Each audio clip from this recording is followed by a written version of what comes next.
नमस्कार दोस्तों, स्वागत है आप सभी का रोशन सा स्टडी पॉइंट पे।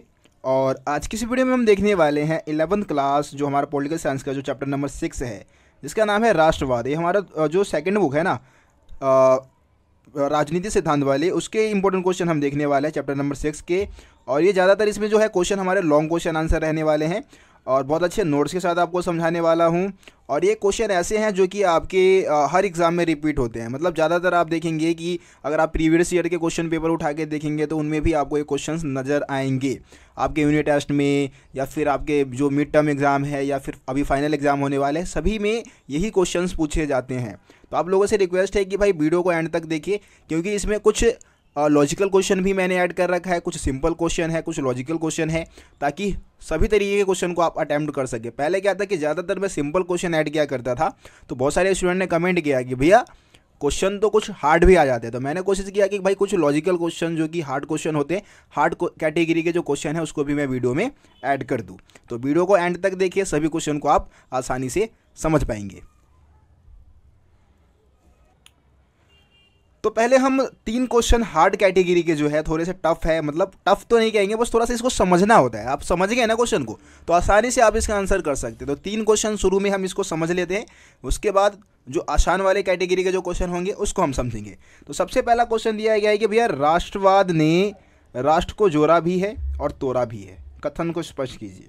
है ना, आपको पता है कि भाई राष्ट्रवाद क्या है, एक विचारधारा है जो कि राष्ट्र के प्रति प्रेम भावना को दर्शाता है। लेकिन इस राष्ट्रवाद ने क्या किया, राष्ट्र को जोड़ा है, मतलब राष्ट्र के जो लोग हैं उनको एकत्रित भी किया और उनको तोड़ा भी है।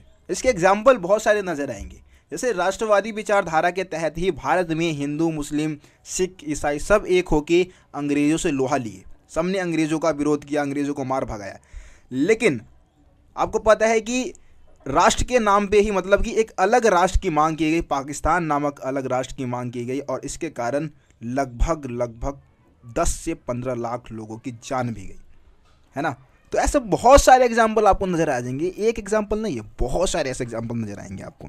तो यहाँ पे पॉइंट्स जो हम दे रखे हैं उसको हम पढ़ लेते हैं कि राष्ट्रवाद ने 19वीं शताब्दी में यूरोप में कई छोटी छोटी रियासतों के एकीकरण में बृहद राष्ट्र राज्यों की स्थापना का मार्ग दिखाया। मतलब यूरोप में 19वीं सदी में क्या हुआ, राष्ट्रवाद के तहत छोटे छोटे राज्य एकत्रित होकर बड़े राज्य बने। है ना, इसमें जर्मनी है, इटली है, इन सब का एकीकरण हुआ, इनका गठन हुआ किसके माध्यम से, राष्ट्रवाद के माध्यम से। लेकिन राष्ट्रवाद बड़े बड़े साम्राज्य के पतन का कारण भी बना। जैसे कि यूरोप में ऑस्ट्रिया हंगरी और रूस का पूरा साम्राज्य जो विघटित हुआ, है ना, वो किसके वजह से हुआ, राष्ट्रवाद के तहत हुआ। इसके अलावा फ्रांस, ब्रिटेन, डच, पुर्तगाल, अंग्रेज है, इन सब का एशिया से विस्थापन हुआ। एशिया में इनके साम्राज्य क्यों टूट गए, राष्ट्रवाद के तहत तो टूट गए ना भाई। भारत में ब्रिटेन का साम्राज्य क्यों खत्म हो गया, राष्ट्रवाद के तहत ही, क्योंकि राष्ट्रवाद ने ही क्या किया, भारतीय लोगों को प्रेरित किया कि वो अपने देश की आज़ादी के लिए लड़े, और इस कारण ब्रिटेन का साम्राज्य टूटा। ठीक है, दूसरे देशों में जो डच है, पुर्तगाल है, उनका साम्राज्य भी टूट गया। तो राष्ट्रवाद ने क्या किया है, राष्ट्र को जोड़ा भी है और तोड़ा भी है। पाकिस्तान, इंडिया पाकिस्तान का एग्जाम्पल भी आप दे सकते हैं, इसमें बढ़िया आंसर बन जाएगा हमारा। ठीक है, तो ये सारे पॉइंट्स आप इसमें लिखेंगे। उसके बाद अगला क्वेश्चन क्या दिया है, भूमंडलीकरण। भूमंडलीकरण का मतलब आप लोग समझते होंगे, इसको हम वैश्वीकरण भी बोलते हैं। इसके वजह से क्या है कि दुनिया के देश आपस में जुड़ते जा रहे हैं, है ना, आपस में सब देश क्या है, जुड़ गए हैं, परस्पर मिल गए हैं, तो इसको हम भूमंडलीकरण बोलते हैं। तो एक क्वेश्चन है कि भूमंडलीकरण के दौर में आज भी राष्ट्रीय आकांक्षाएं सिर उठाती रहती है, इस समस्या का समाधान कैसे हो सकता है। कहने का मतलब ये कि वैश्वीकरण की प्रक्रिया है, पूरी दुनिया एक हो रही है, दूसरी तरफ राष्ट्र के भीतर ही क्या होता है, बहुत सारे जो इलाके हैं वो अलग होने की मांग करते हैं। है ना, मतलब राष्ट्रीय आकांक्षाएं जो है वो सिर उठाए रहती है, मतलब अलग अलग जो इलाके हैं वो अलग होने की मांग करते रहते हैं। कहने का मतलब इसमें ये है। और ये जो समस्या है, जो ये राष्ट्रीय आकांक्षा है जो सिर उठाए बैठी हुई है, इसको हम कैसे दूर कर सकते हैं, ये भी आपको इस क्वेश्चन में बताना है। तो चलिए आंसर को हम पढ़ते हैं। यहाँ पे एक एग्जांपल मैं आपको भारत का एग्जांपल दे सकता हूँ कि भारत में भी क्या है कि भारत में बहुत सारे ऐसे इलाके हैं जो कि भारत से अलग होने की डिमांड करते हैं। जैसे कि मैंने पंजाब की बात किया था, पंजाब से खालिस्तान एक अलग देश बनाने की मांग करते हैं। या फिर हमारे जो पूर्वोत्तर के राज्य है, सिक्किम है ना, मिजोरम साइड के जो है, वो भी कई बार अलग होने की मांग कर चुके हैं। तो ये क्या है, कहीं ना कहीं समस्या है देश के लिए। आंसर पढ़ते हैं, क्या है इसका आंसर, देखिए क्या लिखा है कि एक तरफ भूमंडलीकरण का दौर चल रहा है, दूसरी तरफ कुछ राष्ट्रीय आकांक्षाएं सिर उठा रही है। ऐसे मांग से निपटने का एकमात्र तरीका है लोकतंत्र, है ना, लोकतांत्रिक तरीका। ऐसा नहीं है कि आप उनको ज़बरदस्ती मारपीट के ज़बरदस्ती उनको अपने देश में मिला के रखो। आपको क्या करना होगा, लोकतांत्रिक तरीका अपनाना होगा, उनको कुछ आप विशेष अधिकार दे सकते हैं, ठीक है। तो इससे निपटने से संबंधित देश विभिन्न वर्गों के साथ उदारता एवं दक्षता का परिचय दे सकता है। मतलब कि उन इलाकों के साथ क्या कर सकता है, उन लोगों के साथ क्या कर सकता है, अच्छा व्यवहार कर सकता है, उनको अपने साथ मिला के रखने के लिए। लेकिन अगर कोई राष्ट्र, मतलब कोई ऐसा इलाका है जो कि असहिष्णु व्यवहार करता है ना, उनका व्यवहार सही नहीं है, तो उनके साथ कोई सहानुभूति नहीं बरतनी चाहिए। ये भी बात यहाँ पे हम बता सकते हैं, ठीक है। तो इसमें ये आंसर है, छोटा सा मतलब ज़्यादा लेंथी आंसर बताने की ज़रूरत नहीं है। लॉजिकल क्वेश्चन आंसर होते हैं ना, जिसमें ज़्यादा लिखने की ज़रूरत नहीं है, बस आप उसको सही से समझा दीजिए, आपको पूरे नंबर दे दिए जाएंगे। अपने शब्दों में आप उसका आंसर बनाएंगे। ऐसा नहीं कि रटा रटा है जो मैं आंसर बता रहा हूँ सिर्फ यही आंसर नहीं है, बल्कि आप अपने हिसाब से अपनी समझदारी से भी क्वेश्चन का आंसर कर सकते हैं। उसके बाद है एक संस्कृति, यहाँ पे एक संस्कृति होगा, ठीक है। एक संस्कृति एक राष्ट्र की नीति से क्या अभिप्राय है, क्या इसे आज प्रयोग में लाना संभव है। क्वेश्चन बहुत ही मज़ेदार है भैया कि एक संस्कृति एक राष्ट्र की नीति का क्या मतलब होता है। मतलब कि एक राष्ट्र में ना सिर्फ एक संस्कृति के लोग ही रहेंगे। इसका मतलब ये है, एक संस्कृति एक राष्ट्र का मतलब क्या है कि एक देश में सिर्फ एक ही संस्कृति को मानने वाले लोग रहेंगे। यानी कि अगर मैं भारत की बात करूं तो भारत में सिर्फ जैसे कि हिंदू धर्म के लोग हैं, उनकी संस्कृति मान लेते हैं एक जैसी है, तो सिर्फ वही लोग रहेंगे, दूसरे लोगों को रहने का अधिकार नहीं होगा। इस तरीके से आप एक राष्ट्र एक संस्कृति की अवधारणा को समझ सकते हैं। तो ये हो गया। क्या अभी के समय में एक राष्ट्र और एक संस्कृति की अवधारणा का सफल होना मतलब पॉसिबल है? नहीं है भाई। अभी दुनिया के बहुत सारे देश ऐसे, मतलब ज़्यादातर देश ऐसे हैं जिसमें अलग अलग संस्कृति के लोग रहते हैं, और अगर एक संस्कृति एक राष्ट्र की अवधारणा के तहत अगर हम चलेंगे तो बहुत ज़्यादा मारकाट, बहुत ज़्यादा समस्याएं देश के अंदर हो सकती है, ठीक है। क्योंकि अभी भाई अलग अलग संस्कृति को मानने वाले लोग रहते हैं। जैसे हम भारत की बात कर ले, भारत में कितनी सारे संस्कृति के लोग हैं, ठीक है। तो आंसर पढ़ते हैं यहाँ पे क्या लिखा है। एक संस्कृति एक राष्ट्र की अवधारणा की शुरुआत 19वीं सदी में हुआ था। कहाँ पे हुआ था? यूरोप में, है ना। और इसके तहत क्या हुआ, प्रथम विश्व युद्ध के पश्चात राज्यों का पुनर्गठन किया गया था। मतलब बहुत सारे राज्य, नए नए राज्य बनाए गए थे एक संस्कृति और एक राष्ट्र के आधार पर। इस विचारधारा को परखा गया, परंतु आत्मनिर्णय की सभी मांगों को संतुष्ट नहीं किया जा सका। मतलब कि यूरोप में जब 19वीं सदी में एक संस्कृति एक राष्ट्र के तहत नए नए राज्य उभर के सामने आए, तो भी वहाँ पे बहुत सारे इलाके ऐसे थे जिनकी आत्मनिर्णय की जो मांग थी उसको संतुष्ट नहीं किया जा सका, है ना। आज भी इन इलाकों को प्रयोग में ला पाना मतलब इस नीति को प्रयोग में ला पाना क्या है, संभव नहीं है ना। क्योंकि आज बहुलवाद की परंपरा प्रचलित है भाई। बहुलवाद की जो विचारधारा है वो प्रचलित है। यानी कि अलग अलग देश में, मतलब देशों में क्या है कि बहुत सारी संस्कृतियाँ फल रही है, और ऐसे स्थिति में एक राष्ट्र एक संस्कृति की अवधारणा सफल हो पाना मुश्किल है, ठीक है, संभव है ही नहीं है।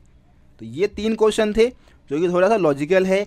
आप अपने हिसाब से अपना दिमाग लगा के, अपनी बुद्धि का इस्तेमाल करके आप इनका आंसर कर सकते हैं। अब हम अगला क्वेश्चन देखते हैं। अगला क्वेश्चन है राष्ट्रवाद क्या है। राष्ट्रवाद की परिभाषा आपको यहाँ पे देनी है। तो यहाँ पे क्या दिया गया है कि सामान्य यदि जनता की राय ली जाए तो राष्ट्रवाद क्या है, राष्ट्रीय ध्वज, देशभक्ति, देश के लिए बलिदान जैसी अवधारणाएं सुनने को मिलती है। और इसका बढ़िया एग्जाम्पल क्या है कि जब गणतंत्र दिवस पे हमारे जो इंडिया गेट है ना, दिल्ली में क्या होता है, परेड होता है। तो ये राष्ट्रवाद का बहुत बढ़िया एग्जाम्पल है, जहाँ पे अलग अलग संस्कृति, भारत की अलग अलग जो संस्कृति है उसका प्रतिनिधित्व होता है। सभी लोग वहाँ पे देश से अलग अलग हिस्से से लोग वहाँ पे आते हैं, है ना। तो ये क्या है, राष्ट्रवाद का बढ़िया प्रतीक है। और राष्ट्रवाद का मतलब है राष्ट्रीय ध्वज, राष्ट्रीय गीत, है ना, देश के प्रति बलिदान की भावना दिखाना, ये सब राष्ट्रवाद के अंतर्गत आ जाता है। अब राष्ट्र की परिभाषा यहाँ पे दी गई है। राष्ट्र होता क्या है, ठीक है। तो यहाँ पे बैमस के अनुसार, ये विद्वान है, ये विचारक है, उनके अनुसार राष्ट्र वह जनसंख्या है जो जातीय एकता के सूत्र में बंधी होती है और भौगोलिक एकता वाले प्रदेश में रहती है। मतलब राष्ट्र क्या है, जिसके अंदर लोग क्या है, जातीय एकता के कारण एक साथ रहते हैं और भौगोलिक जो क्षेत्र है उस प्रदेश में बसे होते हैं, ठीक है। होजर के अनुसार, होजर भी एक विद्वान का नाम है, होजर के अनुसार राष्ट्र का निर्माण जाति या भाषा के आधार पर नहीं बल्कि लोगों के इकट्ठे रहने की भावना के आधार पर होता है। ये तो कहते हैं कि भाई जाति या भाषा के आधार पर राष्ट्र का निर्माण नहीं होता बल्कि लोग एकजुट इकट्ठे होकर रहते हैं, उसी से क्या बन गया, राष्ट्र बन गया। ठीक है, तो ये दूसरा क्वेश्चन हो गया आपका। अगला क्वेश्चन देखते हैं। अगला क्वेश्चन दे रखा है कि राष्ट्रवाद की भावना को प्रोत्साहित करने वाले किन्हीं 4 कारकों के नाम बताइए। ठीक है, मतलब राष्ट्रवाद को, जो राष्ट्रवादी भावना है उसको बढ़ावा देने में कौन से कारक ऐसे हैं जिनका योगदान होता है। तो इसके बारे में वैसे ज़्यादा अच्छे से आखिरी क्वेश्चन में बता रखे हैं, वहाँ भी मैं समझाऊंगा। लेकिन में सामान्य मातृभूमि हो गया आपका, है ना, वंश की समानता हो सकता है, सामान्य एक जैसी भाषा, सामान्य भाषा यानी कि एक जैसी भाषा, एक जैसा धर्म, सामान्य धर्म यानी कि एक जैसा धर्म, ये सब चीज़ें क्या है, राष्ट्रवाद को बढ़ावा देती है। इसमें साझा इतिहास, साझी भौगोलिक विशेषता, ये सारी चीज़ें आएंगी आगे। आखिर में एक क्वेश्चन दे रखा है ऐसा ही जुड़ा हुआ इससे, तो उसमें ज़्यादा अच्छे से वहाँ पे समझाया हुआ है, वहाँ पे भी मैं इस क्वेश्चन को आपको समझाऊंगा। अब हम अगला क्वेश्चन देखते हैं। क्वेश्चन जो है हमारा है राज्य शब्द से आप क्या समझते हैं। ऊपर के जो 2 क्वेश्चन थे इंपॉर्टेंट नहीं थे, इसीलिए मैंने उसको ऐड नहीं किया है। ये क्वेश्चन इंपॉर्टेंट है, राज्य शब्द का अर्थ पूछ लिया जाता है। अब बहुत सारे बच्चों को लगता है कि भाई राज्य का मतलब, तो जैसे कि भारत में इस समय 28 राज्य है, उसकी हम बात कर रहे हैं। देखो भारत में अभी 28 राज्य है, यहाँ पे 29 लिखा है, क्योंकि जम्मू कश्मीर अब राज्य नहीं है। जम्मू कश्मीर अब एक केंद्र शासित प्रदेश है, मतलब लद्दाख और जम्मू कश्मीर, उससे 2 केंद्र शासित नए प्रदेश बने हैं। तो यहाँ पे राज्य शब्द की परिभाषा हमारे को देनी है। देखिए सिंपल शब्दों में अगर हम राज्य की यहाँ पे बात करें राजनीति में, तो देश के लिए शब्द का यूज़ किया जाता है ना। तो राज्य क्या होता है, राज्य एक निश्चित सीमा की बात कर रहे हैं, एक भूभाग की बात कर रहे हैं, जहाँ पे क्या है, एक सरकार का गठन किया गया है और ये किसी के नियंत्रण में नहीं है। ठीक है, और जो सरकार गठित की गई है वो क्या कर रही है, वहाँ पे शासन चला रही है, उसी को हम क्या बोलते हैं, राज्य बोलते हैं। मतलब सिंपल, राज्य एक ऐसा भूभाग जिस पे किसी बाहरी नियंत्रण, जिस पर किसी का नियंत्रण नहीं है, बाहरी शक्ति का नियंत्रण नहीं है, और सरकार क्या कर रही है, वहाँ की शासन व्यवस्था को चला रही है, वहाँ के समूह को संचालित कर रही है, तो वही क्या है, राज्य है। आ रही है बात समझ में। आगे क्या लिखा है कि आजकल प्राय राज्य का प्रयोग एक देश के लिए भी किया जाता है। भारत में अनेक राज्य या प्रांत है। यहाँ पे राज्य या प्रांत की बात अलग है, और ये राज्य हम देश के लिए, यहाँ पे राजनीति विज्ञान में हम क्या करते हैं, देश के लिए राज्य शब्द का इस्तेमाल करते हैं। ठीक है, ये बात आप समझ गए। आगे बढ़ते हैं। अब अगला क्वेश्चन जो दिया गया है वो है क्वेश्चन नंबर जो 7 है आपका, वो है संयुक्त राष्ट्र संघ को एक राज्य कहा जा सकता है। अपने उत्तर का कारण भी दीजिए। अब आपको पता है संयुक्त राष्ट्र संघ क्या है, UNO, ये एक अंतर्राष्ट्रीय संगठन है, ये कोई राष्ट्र नहीं है ना। UNO यानी कि यूनाइटेड नेशन ऑर्गेनाइजेशन। ठीक है, तो ये कोई राष्ट्र नहीं है बल्कि एक संगठन है। इसको राष्ट्र हम क्यों नहीं कह सकते भाई, क्योंकि इसका कोई अपना निश्चित भूभाग नहीं है, कोई निश्चित प्रदेश नहीं है ना। इसका जो कार्यकाल है वो भी निश्चित नहीं है, मतलब कुछ भी निश्चित है ही नहीं इसका। ठीक है, इससे पहले संयुक्त राष्ट्र संघ से पहले लीग ऑफ नेशन बना था, 1920 से लेके 1939 तक ही चल पाया था, उसके बाद वो ख़त्म हो गया था। ठीक है, तो संयुक्त राष्ट्र संघ एक मतलब अंतर्राष्ट्रीय संगठन है, इसको हम कोई राष्ट्र या कोई राज्य नहीं कह सकते। अब अगला क्वेश्चन देखते हैं। ये क्वेश्चन काफ़ी ज़्यादा इंपॉर्टेंट है और ये आता रहता है भाई एग्जाम में, बहुत ज़्यादा मोस्ट इंपॉर्टेंट क्वेश्चन है ये। और देखिए क्वेश्चन क्या है, सिंपल सा क्वेश्चन है, राष्ट्रवाद के दायरे क्या है। दायरे यानी कि सीमा क्या है। ठीक है, या राष्ट्रवाद के सामने समस्याएं क्या आती है भाई।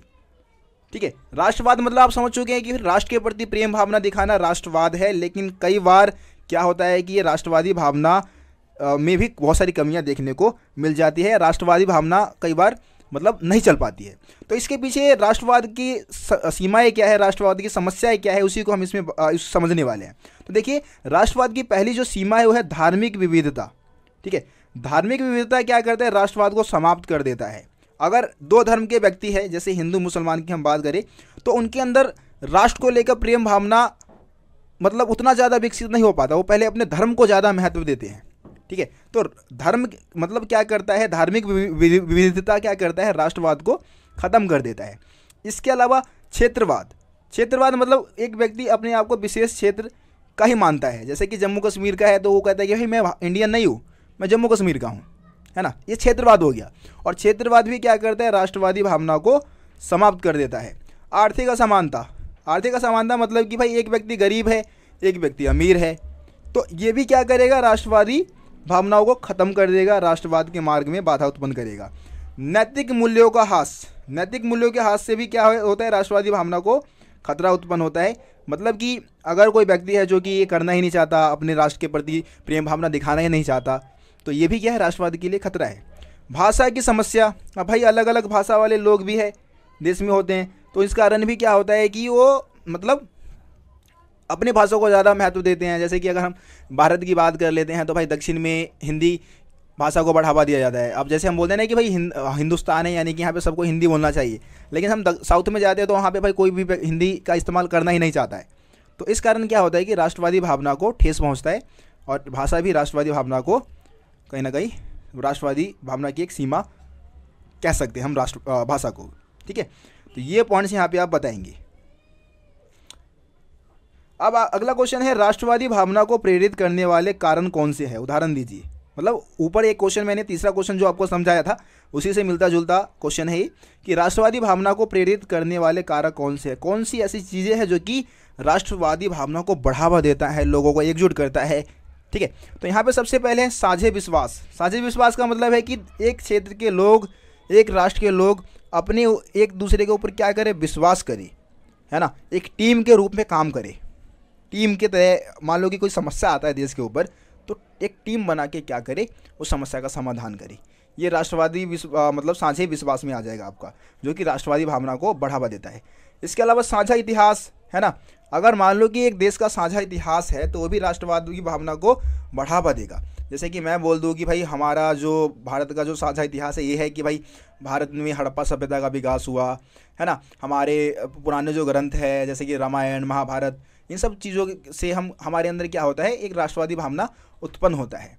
ठीक है, इसके अलावा भू क्षेत्र, है ना, एक निश्चित भू क्षेत्र भी राष्ट्रवादी भावना को बढ़ावा देता है, क्योंकि उस भू क्षेत्र पे हम निवास करते हैं, वहाँ पे हम काफ़ी लंबे समय से रहते आ रहे हैं। इसको हम मातृभूमि या फिर पितृभूमि या फिर पवित्र भूमि कहते हैं। तो ये भू क्षेत्र भी राष्ट्रवादी भावना को बढ़ावा देता है। साझे राजनीतिक विश्वास, है ना, साझे राजनीतिक विश्वास भी राष्ट्रवादी भावना को बढ़ावा देता है। इसका मतलब क्या है कि भाई हम एक ऐसे सिद्धांत, एक जैसे राजनीतिक सिद्धांत को मानते हैं, जैसे कि धर्मनिरपेक्षता, लोकतंत्र, उदारवाद, है ना, इन सभी मूल्यों को हम अपनाते हैं। एक जैसी सभी पूरे देश में एक जैसी नीति जब चलती है तो लोगों का विश्वास एक दूसरे के ऊपर बना रहता है। ठीक है, तो ये हो गया साझा राजनीतिक विश्वास। इसके अलावा साझे संस्कृति, है ना, साझे संस्कृति भी राष्ट्रवाद को बढ़ावा देता है। जैसे कि हम भारत की संस्कृति में तो वैसे विविधता बहुत ज़्यादा है, लेकिन फिर भी अगर साझे संस्कृति होगी ना, एक जैसी संस्कृति होगी, तो वो राष्ट्रवाद को कहीं ना कहीं बढ़ावा ही देगा। इससे लोग एकजुट होकर रहेंगे। ठीक है, तो ये सारे ऐसे पॉइंट्स हैं जो कि राष्ट्रवाद को बढ़ावा देता है, राष्ट्रवाद को प्रेरित करता है। बस इसमें इतने ही क्वेश्चन थे। उम्मीद करता हूँ आप लोगों को सभी क्वेश्चन समझ में आ गए होंगे। क्वेश्चन समझ में नहीं आया भाई, आप कमेंट में मेरे को बता सकते हैं। आपको लगता है कि भाई रोशन भैया को पढ़ाने के तरीके में कुछ भी इम्प्रूवमेंट करने की ज़रूरत है, तो आप वो भी कमेंट में ज़रूर बताएं। मैं ज़रूर कोशिश करूँगा उस चीज़ को सुधारने की। ठीक है, देखो एग्ज़ाम बहुत ज़्यादा नज़दीक है। आप लोगों से मैं यही कहूँगा कि भाई आप लोगों को अपनी स्टडी पे ध्यान देना चाहिए। फालतू की चीज़ें रील्स देखने में, शॉर्ट वीडियो देखने में, या फिर फालतू में गली मोहल्ले में भटकने से कुछ नहीं होने वाला भाई। अभी तुम स्टूडेंट हो और तुम्हारी जो मतलब प्राथमिक जिम्मेदारी है वो है स्टडी करना, अपने पढ़ाई पे ध्यान देना। अभी एग्ज़ाम भी नज़दीक है तो आप कम से कम अपनी स्टडी पे तो भाई फोकस कर ही करें। ठीक है, बाकी रोशन भैया से जितना सपोर्ट हो सकता है वो करेंगे, आपको करते भी है। जुड़ा रहता हूँ आप लोगों से, वीडियोस बनाता रहता हूँ। ठीक है, तो आप भी जुड़े रहिए इस चैनल से और अपनी स्टडी को और ज़्यादा बेहतर करें। मिलते हैं फिर आप लोगों से अगले वीडियो में, तब तक के लिए जय हिंद, जय भारत, अपना ख्याल रखें।